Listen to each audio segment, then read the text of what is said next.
Vegapunk, pinlano pala ang lahat ng nangyayari ngayon sa Egghead Island? Bali maraming ang impormasyon ang na-reveal sa latest chapter ng manga. At gaya nga ng nasabi ko sa full chapter review natin na dahil nga sa break next week, ngayon nga natin pag-uusapan itong nilalaman ng buong chapter na to. So gagawa nga tayo ng 3 parts para talakayin ng mas malalim itong mga nilalaman ng chapter 1116. At para umpisahan nga itong part 1 natin, ang pag-uusapan nga natin sa video na to yung scene nila York at ni Fleet Admiral Akainu.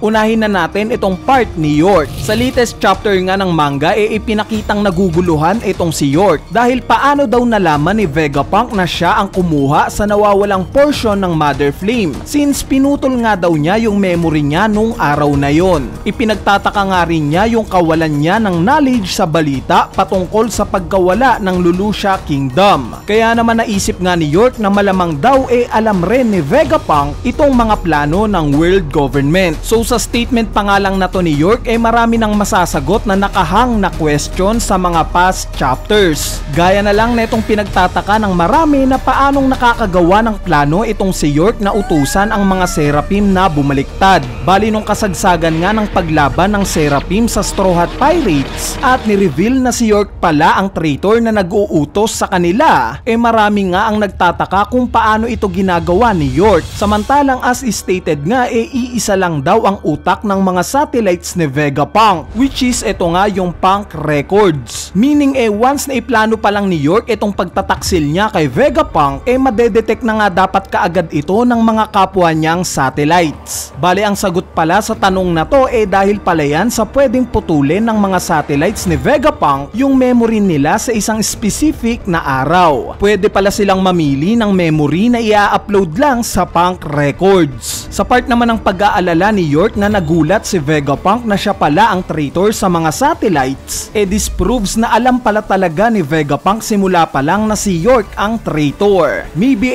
ito rin yung rason kung bakit wala siya sa nagpe-play na video ngayon na nagbo-broadcast sa buong mundo. So alam ko ang magiging tanong nyo sa senaryo na to, na kung alam pala ni Vegapunk simulat sa pool pa lang na si York ang totoong traitor sa mga satellites niya, bakit wala siyang ginagawang aksyon? Bakit hinayaan lang ni Vegapunk na makipagkasundo itong si York sa mga Gorosei? Bali simple nga lang ang sagot dito, at nabanggit na nga rin ito ni Vegapunk sa last chapter. Ito nga para ma-prove yung theory niya. Nabanggit nga ni Vegapunk sa last chapter na hindi pa daw niya alam kung ano ang naging rason sa pagtaas ng karagatan 800 years ago. Duda nga daw siya na kagagawan lang ito ng natural disaster since wala ngang records prior sa Void Century ang makakapag-prove neto. Meaning man-made calamity daw ang may kagagawan sa naging malakihang pagbaha 800 years ago. Pero ang problema nga sa theory na to wala siyang ebidensya. Wala siyang ebidensya na magpapatunay na man-made calamity nga ang rason sa naging Great Flood na to. So ano ang naisip ni Vegapunk? Nag-create nga siya ng Mother Flame na supposedly creation lang niya para maging undying source ng mga tao sa mundo. Pero nung time nga na kinikreate niya ito, napansin niyang interesado dito ang world government. At nung nakita nga niyang gumagawa na ng paraan itong world government para nakawin ito sa kanya sa pamamagitan ng pag-contact kay York, hinayaan nga lang niya ito. Hinayaan niya ito para ma-prove itong theory niya. At yes, tumama nga si Vegapunk dahil nung time nga na manakaw itong portion ng Mother Flame, ito na rin yung oras na nawala ang Lulusha Kingdom at tumaas ang karagatan. Kaya naman ang naging conclusion nga ni Vegapunk sa pagtaas ng karagatan 800 years ago similar sa nararanasan nila ngayon nung mawala ang Lulusha Kingdom. In short, aware nga si Vegapunk sa lahat ng nangyayari simula umpisa pa lang.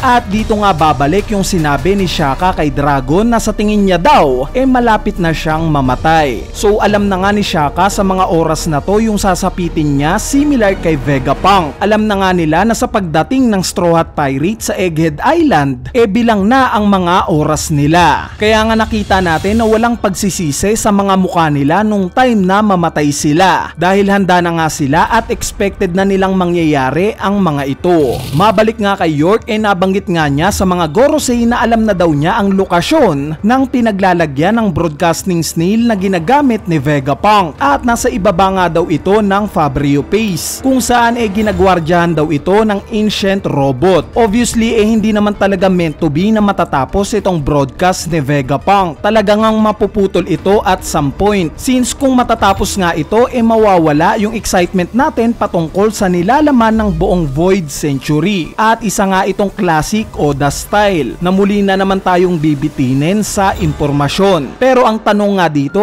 saan kaya exactly nakalagay sa Fabrio Pace itong broadcast nil ni Vegapunk? Nasa loob ba ito mismo ng ancient robot? Kung nasa loob nga ito ng mismong ancient robot tatama nga yung nabanggit natin sa video na to. Kung gusto nyo ngang i-check yung assumption natin patungkol sa broadcast signal sa loob ng ancient robot i-advance nyo na lang sa 5 minutes and 48 seconds itong video na to. Ilalagay ko na nga lang rin yung link neto sa comment section sa ibaba. Bali ngayon mapunta naman tayo kay Fleet Admiral Akainu. Nakita nga natin sa latest chapter na galit yung nararamdaman niya sa mga revelations ni Vegapunk. So ipapaalala ko lang guys hindi pa nga ito yung official translations ng mga sinasabi ni Akainu. Pero assuming na ganito nga exactly yung mensahe niya, may dalawang understanding nga tayo sa reaction niya na to. Una yung senaryo na hindi niya alam o totally wala siyang idea sa mga sinasabi ni Vegapunk. Meaning itong reaction niya na to bunga ng curiosity. Nagagalit siya dahil gusto niya pang magsalita si Vegapunk. Kumbaga inaanyayahan niya na mag-reveal pa si Vegapunk ng impormasyon dahil wala nga siyang idea sa katotohanan. Ang ikalawang understanding naman natin yung senaryo na alam niya yung patungkol sa mga nire-reveal ni Vegapunk or alam niya itong patungkol sa Void Century. At itong galit na ipinapakita niya galit na nagsasabing tumigil na sa pagsasalita itong si Vegapunk since malalaman nga ng mundo ang buong katotohanan. So sa dalawang understanding nga natin na to sa unang senaryo ako mas sang-ayon. Walang alam si Akainu sa mga pinagsasabi ni Vegapunk. Nagagalit siya dahil kahit kadikit niya na ang world government wala silang sinishare sa kanya patungkol sa nangyaring Void Century at yung possible na paglubog ng mundo. Mas mataas nga ang posibilidad neto dahil as we all know may dalawang way nga lang para malaman ang information patungkol sa Void Century. It's either sa mga libro ng Uhara or kung makakapunta ka sa Laugh Tale. At itong dalawang way nga na to iisa lang ang source. At ito nga yung mga poneglyphs. At I doubt na magkaka-interes si Akainu sa mga poneglyphs na to. So ano kaya ang magiging implications ng galit ni Akainu ngayong alam niya na marami palang sekretong hindi binubunyag itong world government sa kanya? Obviously papunta nga itong senaryo na to sa pagkakahati ng Marines at ng world government. Dahil ngayong alam na nga ni Akainu na walang maliligtas sa plano na itong world government including ang mga Marines dahil sa paglubog ng mundo paniguradong papalag siya. Poprotektahan niya itong mga tauhan niya at knowing na yung personality niya hindi nagpapatalo may chance nga itong mangyari. Kaya naman nakaka-excite pa nga kung ano ang magiging hakbang niya sa hinaharap. Mananatili ba siyang aso na magsusunod-sunuran lang sa mga amo niya o finally kakalas na siya sa tali at lalaban na? Anyway, ayan na nga yung part 1 ng analysis natin para sa mga kaganapan sa chapter 1116. Abangan nyo na nga lang yung parts 2 at 3 neto dahil mas marami pa nga tayong pag-uusapan. So yun lang,